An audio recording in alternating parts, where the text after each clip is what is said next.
and sister. 1 John 5, verse 1. Everyone who believes that Jesus is the Christ has been born of God, and everyone who loves the Father also loves the one born of him. This is how we know that we love God's children, when we love and obey his commands. For this is what love for God is, to keep his commands, and his commands aren't a burden, because everyone who has been born of God conquers the world. Our faith. Now you go back to 2 John 4, 5, and 6. And John says, now guys, I want to remind you of a command.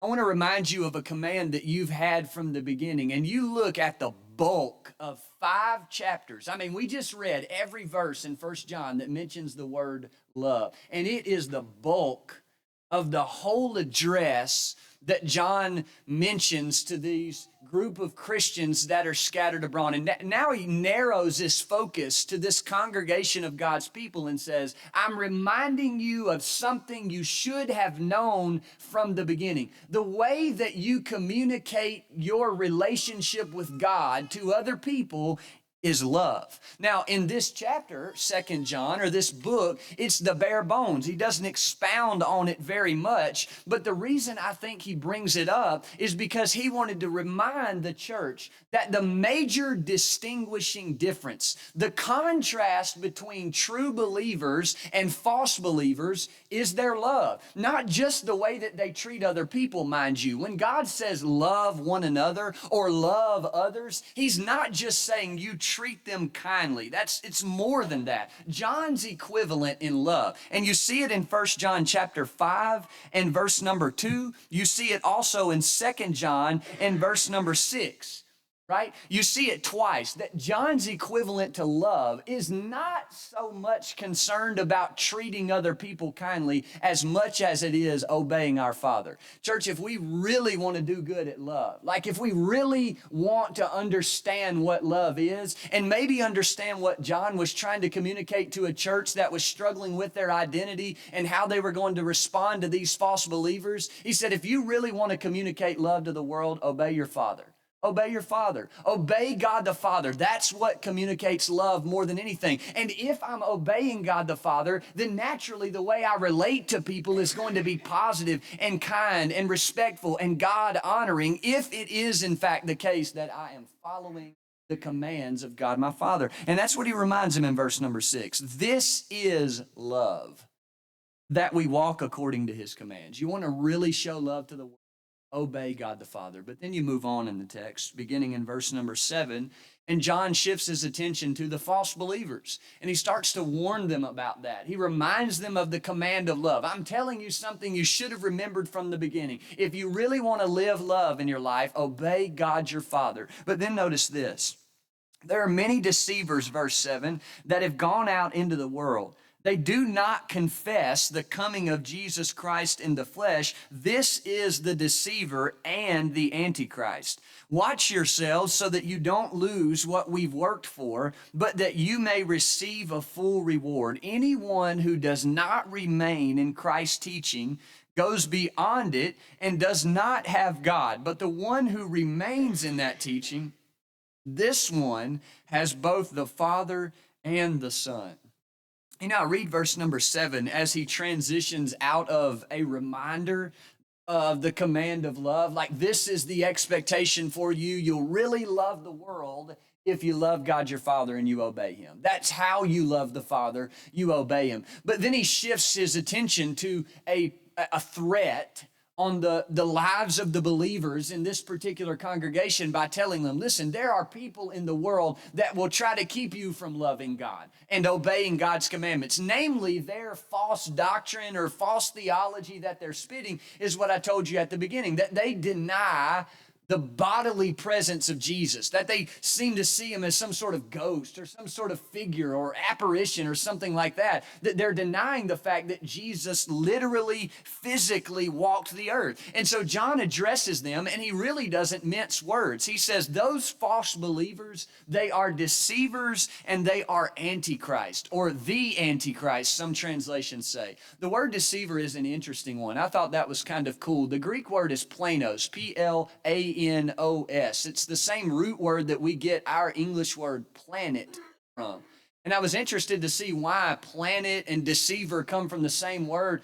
And it was cool that most people originally believed that planets were wandering stars. And I was interested to find out that the word planos literally translates to wandering. And so you have these deceivers, and John describes them, or the Jewish audience that was receiving the words that John was preaching, they would have understand that John says these individuals that are preaching to you some sort of false doctrine or false gospel, they have wandered away. They have deliberately wandered away, and they're trying to make you do the same thing. They're trying to make you stop obeying God the Father, stop loving and living like you should by wandering away from what is true. Notice what he says also, that they are the Antichrist, some translations say. I think most translations say the Antichrist. I think the King James Version says an Antichrist, but either way, it's strong words.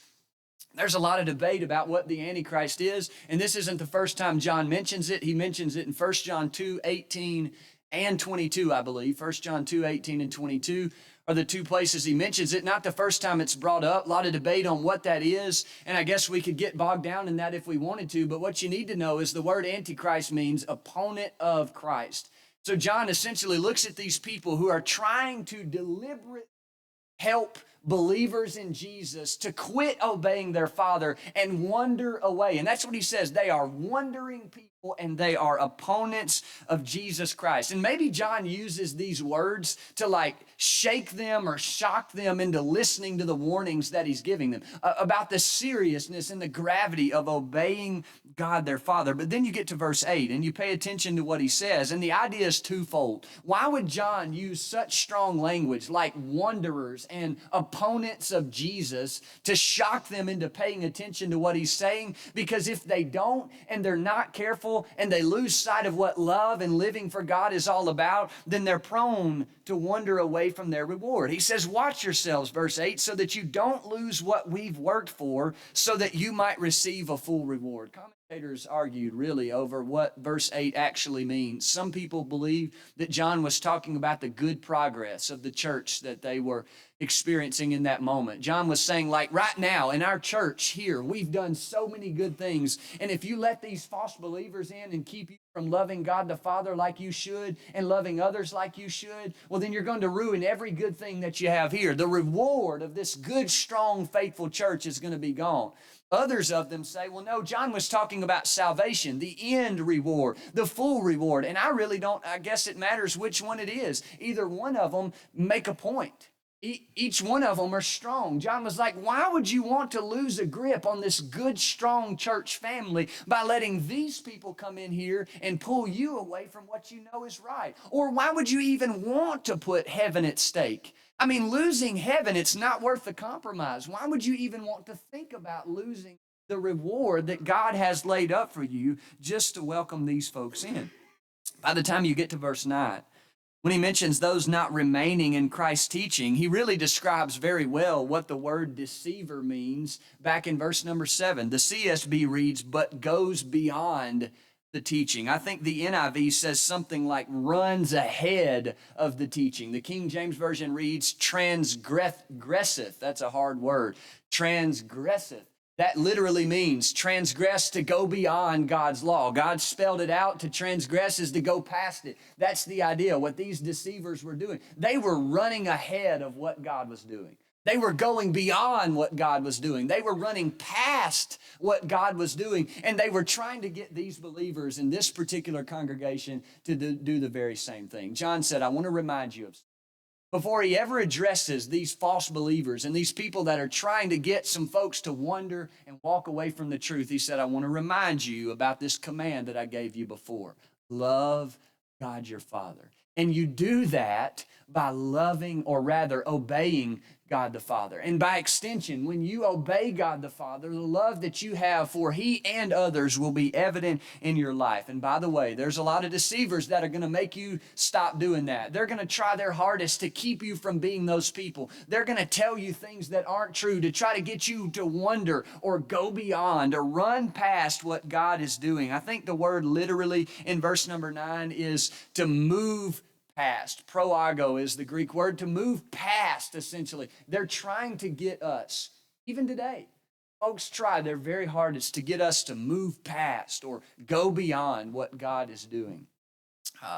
John reminds them, I think, warns them of these false teachers, maybe in the way of pointing out their fatal flaws. Like, what was the fatal flaw of these false teachers? And he says, what's going to happen is you will fall prey to their teaching and you will lose sight of what's really good if you fail to love God and others by going beyond what God's doing, running past what God's doing or moving ahead of what God's doing. And then he moves into verse number 10 and he starts to talk about their relationships with those people and the importance of protecting the congregation against false believers and what those false believers were going to do. That John puts a special emphasis on keeping your relationships pure when it comes to loving other people and loving God. That the way to love God and obey His commandments is to keep close watch on how you respond to those false teachers. But let's shift gears then into 3 John, and I want you to notice something. As John sort of makes a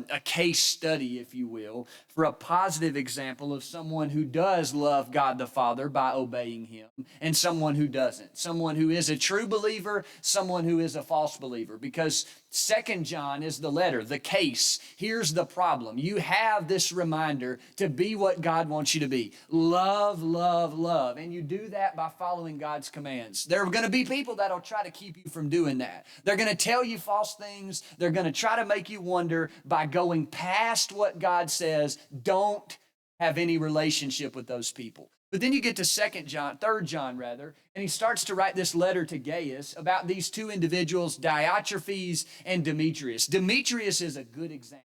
He actually comes after Diotrephes later in the chapter, verse number 12. Everyone speaks well of Demetrius, is what John says to Gaius. It's almost like he says, I'm going to give you the negative example, what it looks like to not love God and what it looks like to not love other people. And then I'm going to give you the good example and say, don't be like that guy, but here's who you need to be. I'm afraid of time. I don't know. I left my phone down there and I don't have a watch on. So for the sake of time, we'll notice just the negative. And tonight that we'll spend time on the positive if we have to. That's okay. But I want us to think for a second about the negative example. And maybe that would be better for us to do sometimes, because I feel like it's easy to become like Diotrephes. Like there are elements of Diotrephes' character and his personality that sometimes become easy for us to embrace. And so it might do us good maybe to focus on the negative and then highlight the positive. Let's shift our attention then into 3 John, this example of love and what it looks like to be a good follower of Jesus Christ, or perhaps what it looks like to not. Look with me at verse 5. Dear friend, after he gets past the preliminaries, you are acting faithfully in whatever you do for the brothers and sisters, especially when they're strangers. They have testified to your love before the church. You will do well to send them on their journey in a manner worthy of God, since they set out for the sake of the name, accepting nothing from the pagans. So John praises Gaius for being what he reminded the church to be. You are a man of love, and you have shown that love to other people as they have gone out preaching the name of Jesus, and you've encouraged them to not wonder or go past what God has said. Verse 8, therefore, we ought to support such people so that we can be co-workers with the truth. I wrote something to the church, but Diotrephes, verse 9, who loves to have first place among them, does not receive our authority. This is why. If I come, I will remind him of the works he's doing, slandering us with malicious words, and he is not satisfied with that. He not only refuses to welcome fellow believers, but he even stops those who want to do so and expels them from the church. Dear friend, don't imitate what is evil, but what is good. The one who does good is of God. The one who does evil has not seen God. Everyone speaks well of Demetrius, even the truth himself. And we speak also well of him, and you know that our testimony is true. So it's like he says, Gaius, I'm proud of you. I'm proud of you for being a man of love and showing love to other people. Thank you for following God. And when you follow God, that flows over into the way that you treat other people. By the way, Diotrephes has done a poorer job of that. And he mentions why he did it, and we'll look more closely at it momentarily. But then he lifts up Demetrius and says, after I tell you, don't follow what's evil, Diotrephes, please follow what's good, Demetrius. Good example and a bad example. What was so bad about Demetrius, rather Diotrephes, that made him an unloving person? Because that's what John says. That's his point. False believers are an unloving lot of folks.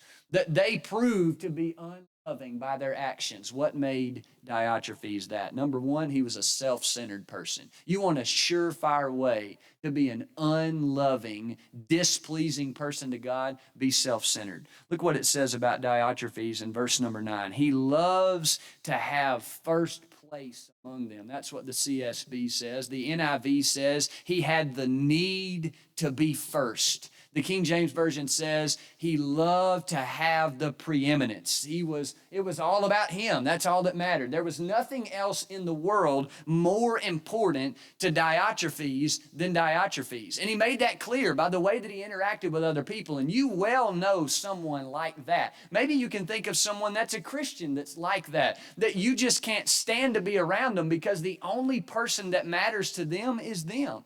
And that's a miserable person to be around. Or maybe you've been that before. Or maybe someone's told you that you are that, and you're becoming more self-aware of that, and you realize it's just a miserable way to live. Diotrephes was the person that he was so insecure that if there was anyone that was perceived to be on the same level as that he loved to be first. It was so much about him that if there was anyone that was perceived to be on the same spiritual level as him, he became so insecure, that he became so upset because he always wanted it to be about him. You want a surefire way to not practice what John was putting forth before the church and before Gaius? Be self-centered. That's a good way to be an unloving, displeasing person to God. The second thing that he points out about Diotrephes is that he wanted the authority. Diotrephes wanted to have the authority. Now, John says that in verse number 9. He says, he did not receive our authority. And that's a big phrase. I mean, there are some phrases in you might even look over 3 John altogether because it's small. There's a lot of phrases in 3 John that you may not pay attention to. This one perhaps is the biggest one in the whole text. Because John is an apostle. He represents Jesus. The words that John is speaking to Gaius and to anyone else that would read it, they were literally inspired by the Spirit of God. This isn't John just saying, hey, Gaius, I'm on my hobby horse and I want to tell you about love and I want to talk bad about Demetrius because I don't like that guy. Here I am just writing about him. No, this is inspired. Like God told John what to write to Gaius so that he could communicate what he wanted Gaius to know in that present moment. And so when you read that Diotrephes had no regard for John's authority, Diotrephes was not just disdaining John. Do you understand? He was disdaining God. He had disrespect in his heart for God. That by him ignoring what John says and John's authority, by implication, he says, I'm ignoring God's authority. That just because I don't respect what John says, John was only speaking what God told him to write in the first place. And so by Diotrephes acting so staunchly about his disdain for God's, rather John's authority, he also was communicating very clearly, I don't really care about God's authority either. Or you could say, I really actually only care about what I think. That I want to be the sole authority in my own life. Now, how often does that become the case for us? Temptation. It's a temptation to be like Diotrephes, for me to not just disrespect John's authority, or not just respect Matthew's authority, or Mark's authority, or John's authority, or Peter's authority, or Luke's authority, or anybody else's authority, really, that writes anywhere. It's easy to do that, but by me realizing what John was saying to Diotrephes, and the fact that this was all Spirit-led and Spirit-inspired, that I'm not just ignoring Paul's authority when I disobey, say, you know, any command Paul gives to the churches or any command that Jesus gives to his followers. I'm not just disobeying Matthew, Mark, Luke, or Paul, or Peter, or Luke, or Andrew, or anybody, really, anybody that gives us any biblical precedent. I'm not just disobeying them. I'm disobeying God. Diotrephes had a problem. He was an unloving person. His life was dishonoring to God because he wanted the authority, not God, right? Here's number 3. Diotrephes was controlling. You want a surefire way to be an unloving person, to dishonor God by the way that you live? Be controlling. Look at what it says in verse number.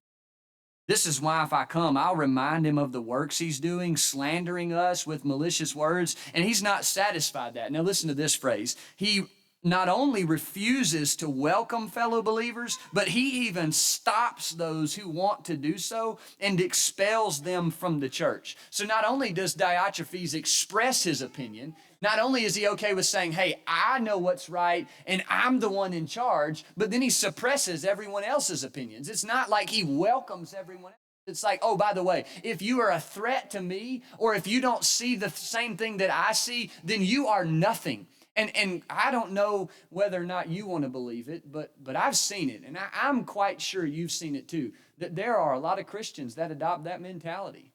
It's like if you don't think what I think and if you don't agree with what I say about anything under the sun, really, it doesn't even have to be biblical stuff. It can be political stuff. It can be sports stuff. It can be anything, really. If you don't believe what I believe, you're done. You're nothing to me. I'll cut you off and act like you don't mean anything to me. You want to be an unloving Christian? You want to be somebody displeasing to God? Be controlling like that. Express your opinion, fine. Suppress other people's opinions. That's what Diotrephes did. And it got to the point where if they didn't believe what Diotrephes believed and they weren't just like him, they were done. They were completely cut off, seen as nothing to him. Here's way number 4. Diotrephes was unloving. He was a slanderer, verse 10. He slanders us with malicious words, the CSB says, gossiping maliciously about us, the NIV says, prating against us with malicious words, the King James Version says. Pretty strong language. Thought that it was interesting. The definition for slander in our English definitions was the utterance of false accusations or misrepresentations that defame another person's character. Diotrephes was going around and he was saying all these things that were never ever going to build. That the words that came out of his mouth, they always tore down. They always degraded. They always defamed. They always damaged. They never built up. They never encouraged. They never led anyone closer to Jesus. Everything that he said brought down. Now, you want to see a description that describes a man perfectly. It's what you read in 3 John 9 and 10 about Diotrephes. He is the poster child for an unloving Christian. Now, I'm just going to assume that is sufficient in proving to you what John was trying to communicate to this church or to these people. He reminds them more than once. I mean, we read it, right? Some 15 or 20 verses in 1 John where he's reminding them of this command. You need to be loving people. And the way that you are loving people is if you obey God the Father. Those two things are synonymous. You cannot be a person of love and not obey God. You have to obey God the Father. Then you are a person of love. And when you do that, it changes the lives of people around you. And when you're loving people, you're obeying God the Father, and you're not wondering or going beyond what God says at the hands of these false believers that are trying so hard to make you not do what's right. You're not led astray by them. And you're more aware of good examples and bad examples of people that you want to model your life after as you move toward heaven in this life. Be like Gaius, be like Demetrius, people that are praised for their love, the way they obeyed God the Father and the way they treated other people. And by all means, don't be anything like Diotrephes, who was selfish and wanted all the authority in his life. He controlled the lives of other people. Never said anything good about anyone. Let's not be those people. Let's love God by obeying God our Father, and let's love others by doing the same. If we can help you in any way this morning, I invite you to come while we stand and while